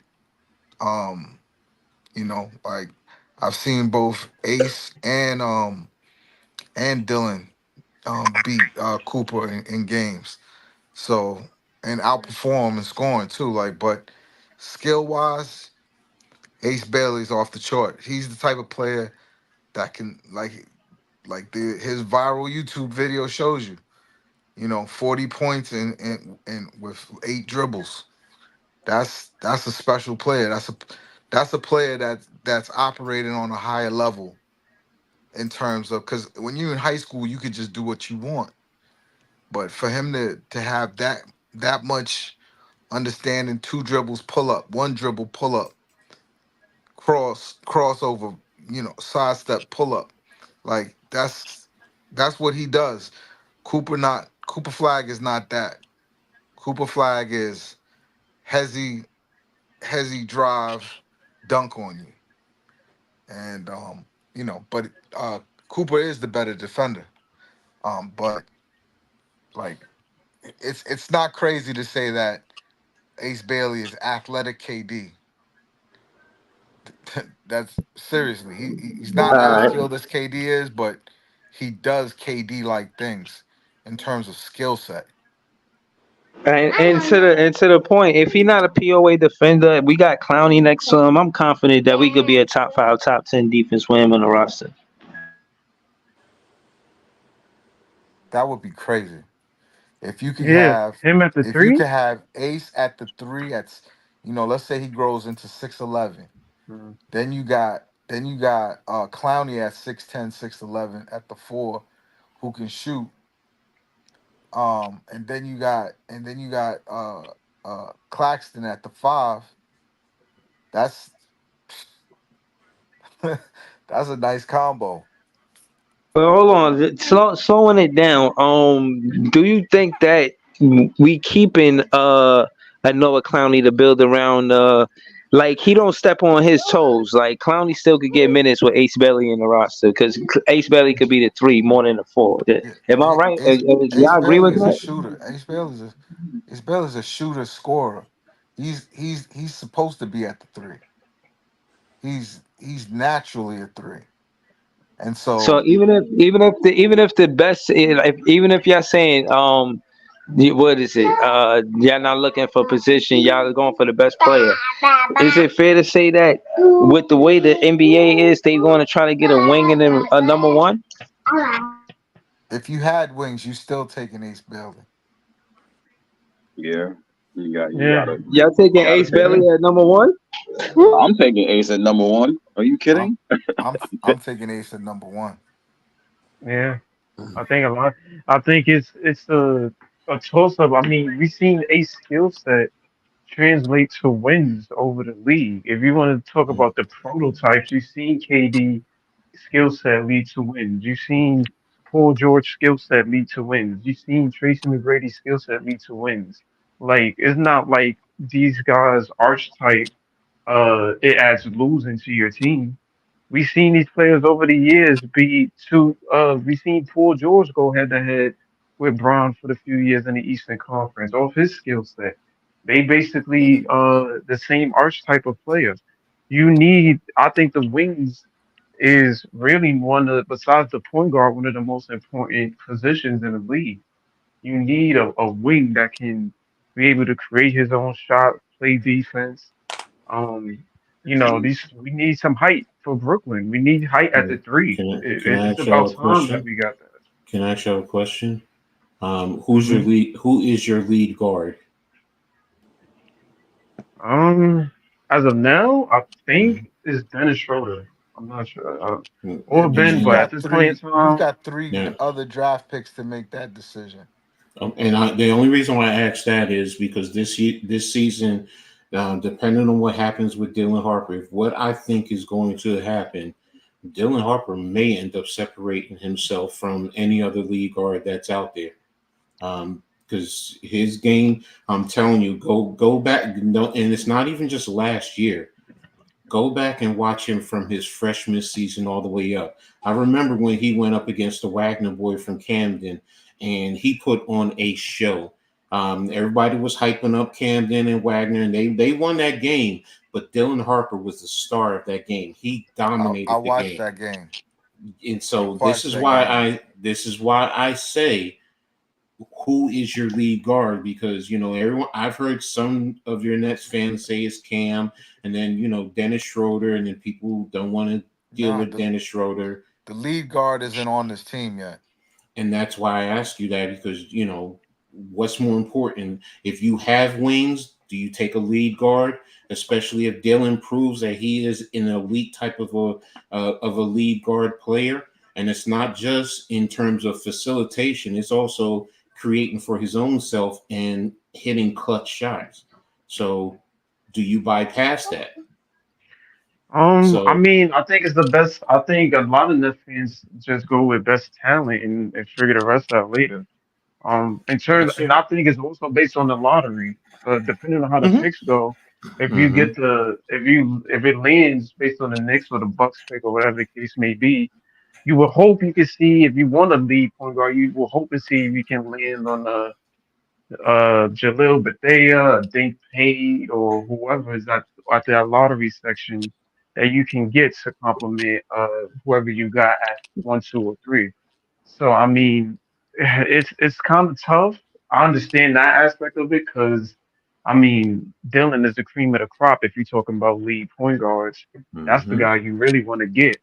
But I think a lot of people will be just get best talent and figure the rest out later, kind of like it was a joke, but when Jordan got drafted, and they was like, "Yo, Chicago, y'all need a center," and they was like, "Yo, get Jordan, put him at center." Like Hmm. it's more so just get the best talent, figure the rest out later, and hopefully you would hope that Cam can turn into sort of a combo guard that you can kind of put at the one at certain points in the game and I mean, I know some people don't want him off the bench, but I think he will fit on the championship team as that 6 man role. But Yeah, if if he can you're turn and give you a little bit of decent defense and playmaking, you can try to experiment with him at that one and see what he can do alongside those other guys. But lots to be seen. I'm Lots afraid to you be would seen. break Cam if you did that. If you made him have to be different than what his instincts are and his natural talent is, I mean, he's the all-time scorer for his high school, which was an elite high school. I forget, was it Mount Verde or Oak Hill, one of them, right? Okay. And the people who went to Oak Hill, that's like a crazy list for him to be the number one scorer ever. And then Hmm. he also scored at LSU. He broke scoring records there as well. To break him and make him do something that he doesn't do.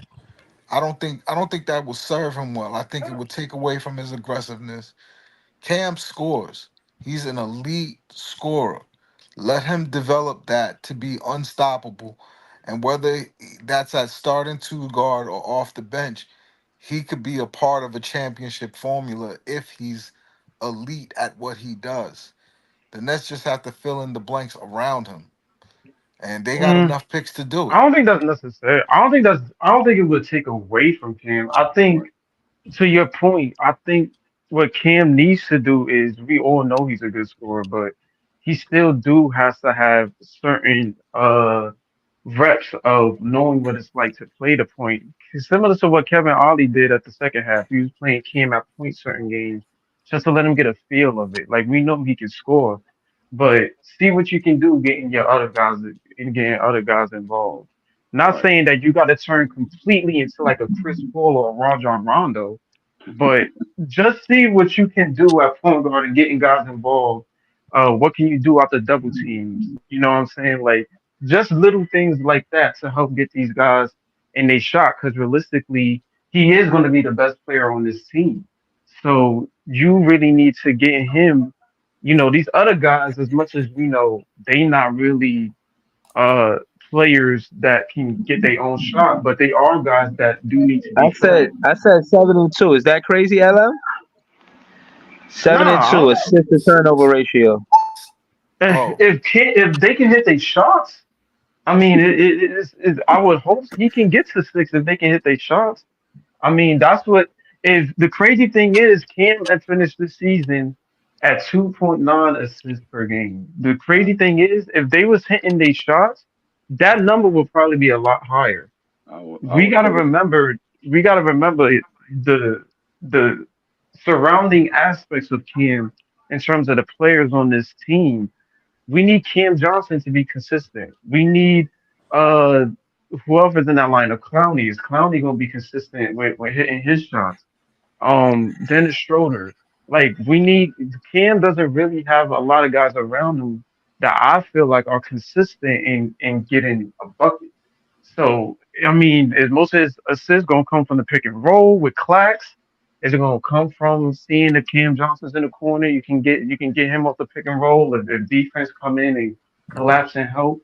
Like you got to see how all of that works in terms of Cam's playmaking. I think can easily make the easy pass. I don't think he has no problem with that. But um, to Pato's point, I don't think it takes away from his game. I think it overall it will make him better because now you can leave him on the court as to where he just doesn't do one thing. He can do multiple things, and it's like okay, now we can pair him up with an Ace or Cooper or whoever's on so the floor. right, You LM, can leave let him on there. right. let me ask you a question. Hmm. So the ping pong balls lie. We end up somehow of getting 1 and 4, right? So the one So in that the first pick and the fourth pick. the first pick and the fourth pick, right? Okay. And you end up with VJ Edgecombe. How do you play Hmm. him and Cam? That's a tough one. You would Uh, probably, honestly, if I'm being real, is Remember, and it's VJ is gonna six sound four. crazy.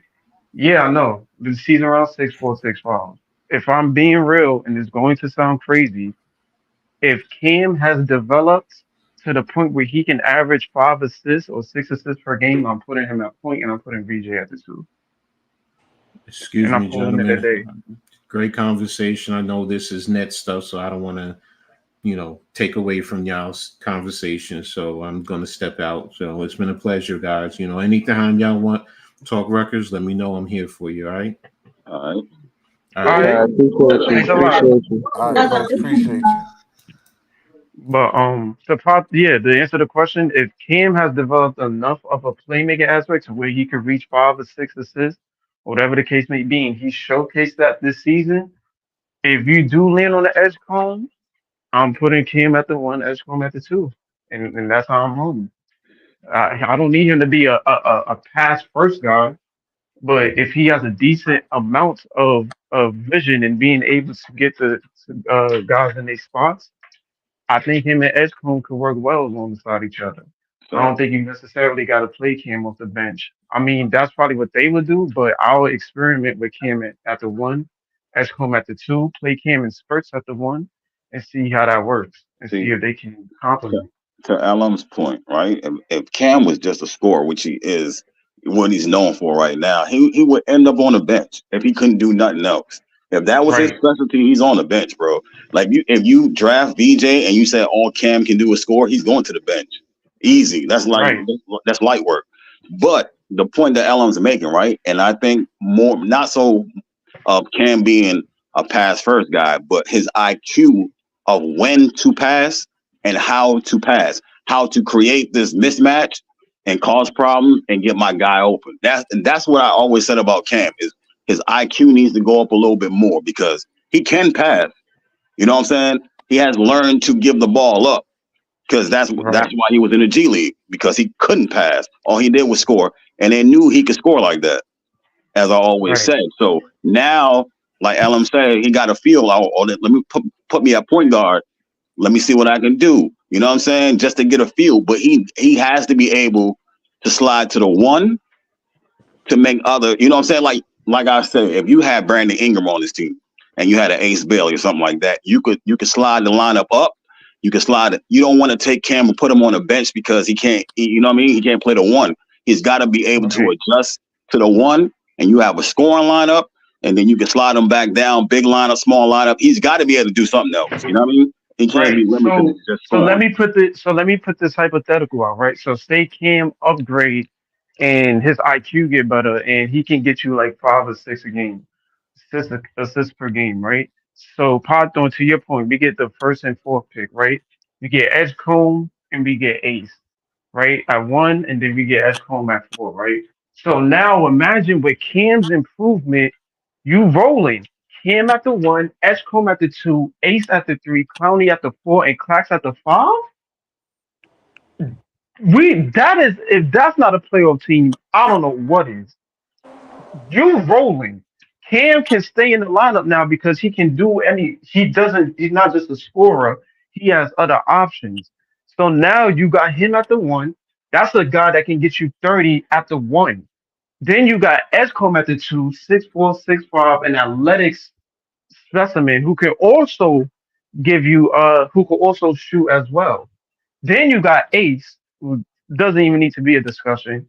Then you got Clowney at 6'10", 6'11", who can also stretch out the floor. That's wingspan on. That's wingspan there. That's length there. And then what else do we need to say about Claxton, who's arguably damn near the best defender on the team? That's Hello, 6'9", 6'5", 6'10", and 6'11", and the shortest player in that lineup is Cam. hold on, Like hold on, that's hold on. Nah, I'm with y'all, man. Hold on, let me just address this comment because I seen him say this the other day. I didn't know what he was talking about. Yo, anytime you see me lead a stream is because I had to, and sometimes I extend the stream because y'all cooking. Like, and I do that because I get mines off quickly. You know, I've learned how to, I guess, well, a black, well, be a teammate to say the least. You know what I'm saying? I learned how to, say my piece and then let the like pass the ball around. So sometimes I just be letting y'all cook, and I already, you know what I mean. Like I say, I'm not doing a whole hour, 41 minutes by myself. I'm just not. But I'll probably give y'all like a good straight clean hour or something, you know what I mean? But y'all be cooking, man. And again, I want to ask y'all to be part of the panel if I ain't wasn't interested in what y'all was saying as well. So shout to y'all. Yeah, we really out here talking basketball. Shout to JP Liberty, man. He said great show. Shout to you, man. Appreciate that. We just talking about the interview with Ace Bailey and Dylan Harper. You know what I'm saying? They talking about, playing as teammates. They talking about being on Rutgers and what they fitting to do. Uh so you know what I'm saying? I think they got a high upside. I never really followed college basketball, but now I think I am after them being recruited by Rutgers. So Breezy, that's what we talking about. Breezy. Did you notice how confident they were? Like the Yeah. opposite of Mikal Bridges. If we Uh, can somehow turn Mikal Bridges into one of these two dudes, that's a heist. That's a, if you Yeah. turn Mikal Bridges into one of these players, even though it's not the picks that they had, yo, Yeah, nah, that I'm not, almost you don't roll, seem you fair. rolling, Like we gonna see. This is you rolling. redemption for Sean Marks. He get this to happen. I listen. I really like the fact that the Nets fans is cool with the rebuild. You know what I'm saying? And like I said, I wasn't mad that we got Katie and Kyrie. I just didn't like what they did with the roster. And that's basically the dismantle the core four, whatnot. But case in point is the core that we got now. If we got this core for 4 seasons straight, bro, we got Cam Thomas, Clowney, and Claxton, Jalen Wilson coming off the bench because of Ace Bailey. Um, but let me not jump the gun. But I really do think that we get one of those players. Let me say that too. I do think we get one of those players because they recruited and went to Rutgers. The same way that if you know what I'm saying, they played like Kanye going to Syracuse. I think he going to the Knicks. That's just my opinion. You know what I'm saying? But I don't know, man. We will see. He said Breezy. I mean, Easy said Breezy passing like Kid and Nash, like Kid, man. Of course, man. Like Kid, never Nash. Word. Dennis Milton. He said Nets 2027 or 28 champs. That's a fact. I think this is possible. You know what I mean? I think we want to contend soon. We going to a season where we know we're not going to contend. I seen what the draft look like for 2026. I'm interested to what they're going to do with the 2026 draft. Are they looking to be a lottery pick in that draft too, and do take the same route that Tatum and Brown, where they got two high draft picks, back to back, or do they go into the free agency next season after they get Ben Simmons off the books? One of the things I do think they prioritize is Cam Thomas' contract. I think they pay him, and I think after they pay him, they still have flexibility, still have money to sign another, to sign a star or already star, not somebody that he's trying to develop. But how y'all feel about that 2026 pick? Do y'all think we should do the same thing we doing this season and make sure we get a top three, top five pick, or do y'all think we should compete and just get whatever pick that we gonna get? That's a good question. I think it's tough, man. That 2026 draft is going to be very elite too. So I had an idea, but I don't know how exactly you would go about it. But um, I would say let's do what Boston did to us.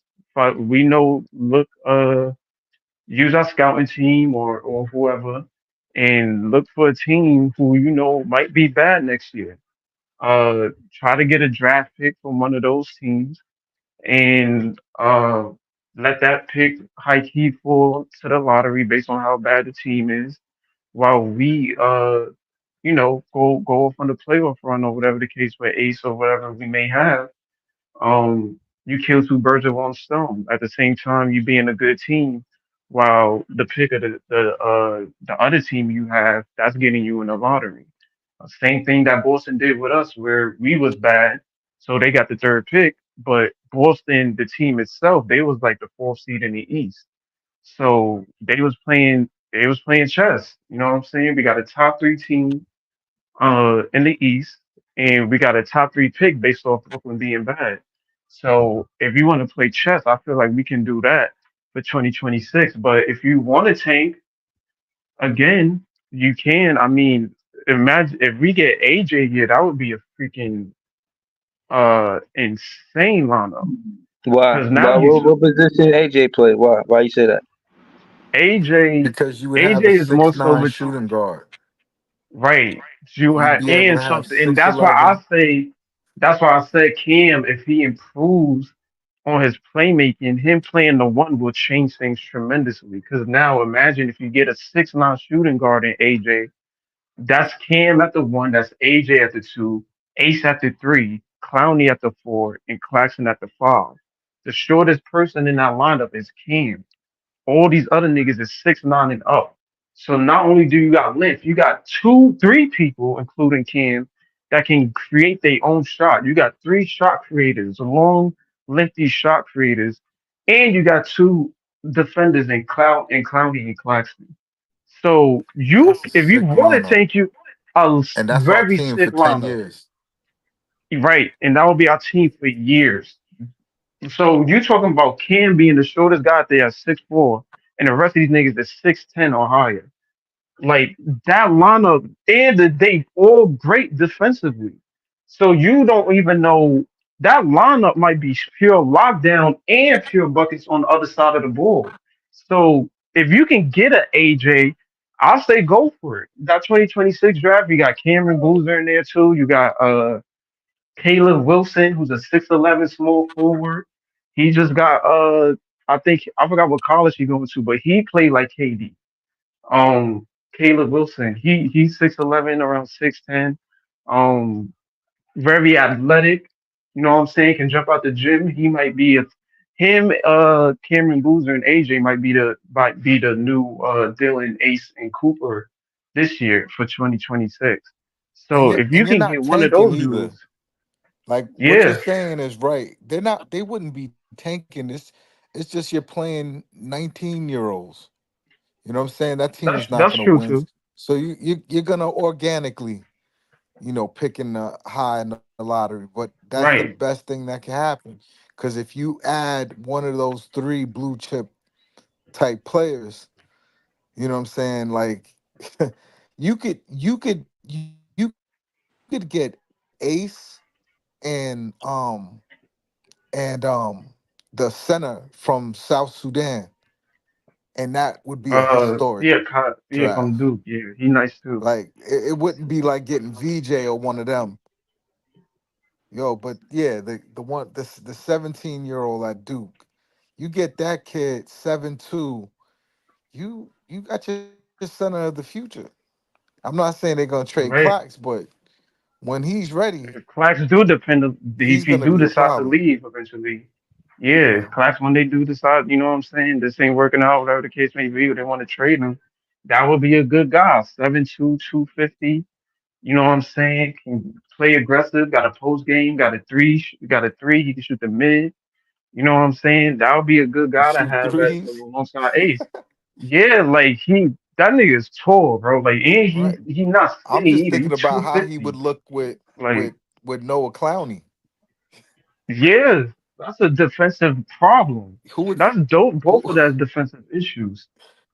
Like you talking, there's a lot of that's a win in my book. If we got Ace and Common out of from Duke, you won. So that's that's what I'm two saying. players Now that there. I know the That's draft a elite little bit talent. more, I saw I watched the on beIN Sports the European FIBA under 18s, and Traore really disappointed me. I didn't like the way he looked. Um Mhm. Sar, I didn't like the way he got 14 a game. I didn't like the way he looked. He didn't look dominant. It's hard. I guess it's hard to look dominant in Europe because they play different. It's not like AAU. Mhm. Um, but still, I wasn't that impressed with them. But they're gonna tout Noah because Traore rather, they're gonna tout him because he's an athletic freak. He can handle at his size. But I don't like his shooting. It, he doesn't jump off the page like VJ Edgecombe does. I can't see him going before VJ. VJ is just a better prospect overall. I don't know if anybody Yeah. else got to watch the under 18s Euro Cup.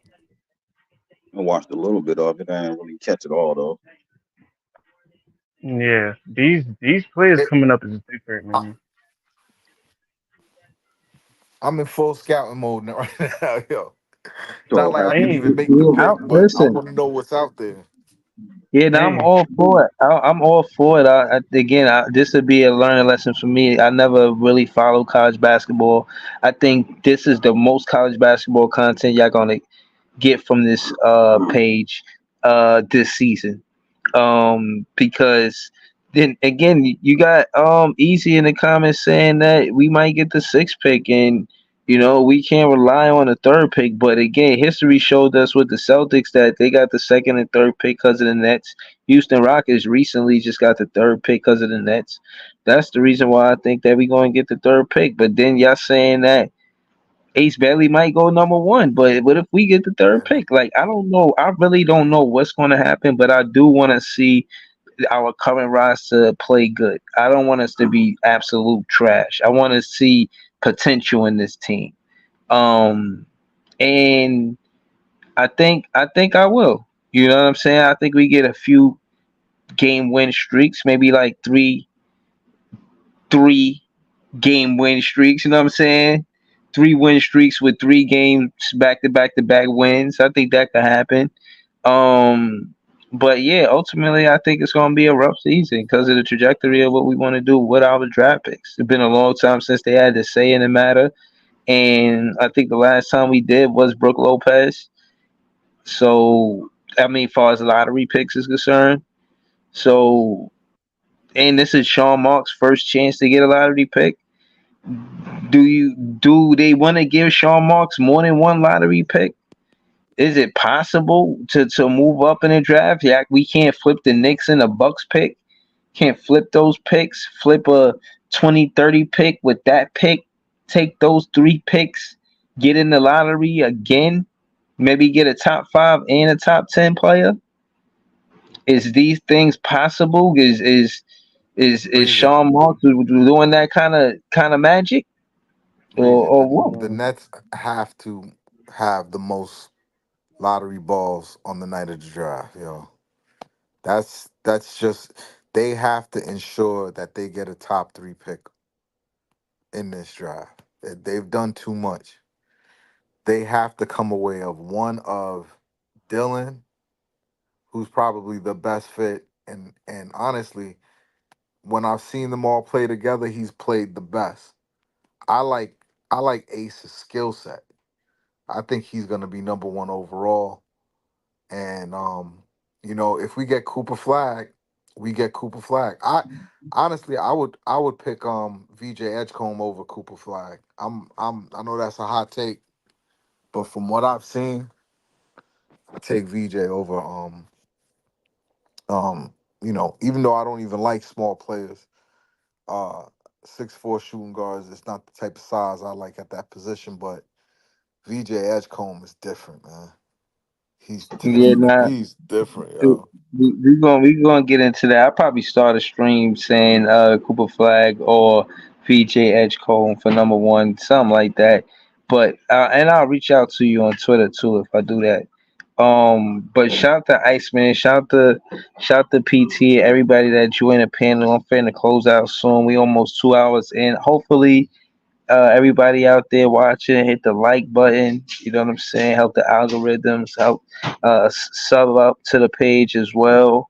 And again, y'all can drop comments if y'all want specific content. You know, it's the off season, so we could get into some more stuff as well. Before we go, Claude Smith says Jordy is going to light a fire under a lot of guys. Hopefully, Dennis Milton says, "What may be going over people's head is we good whether we get the lottery pick or not. We can find a Mellow, C-Mac, and another 2 good players in this draft if we wanted to. That's why we're gonna follow the draft this season to see exactly who these players could be. Again, college basketball is on fire right now. A lot of people have been waiting for this draft. It's supposed to be a legendary draft. Um, Talking to my son earlier, he asked me what was the best draft. I don't know. He said 2016 with, I mean, my fault. He said 1996 with Kobe and AI, and I don't know, man. And I'm thinking maybe would this draft be that good? We'll see, man. In due time. But I'm gonna offer the strength for my son. I'm definitely gonna do that. Bring y'all that content soon. So I just want to say thank y'all. I appreciate y'all. I'll be back with more content. And have a good night, y'all. Peace. All right.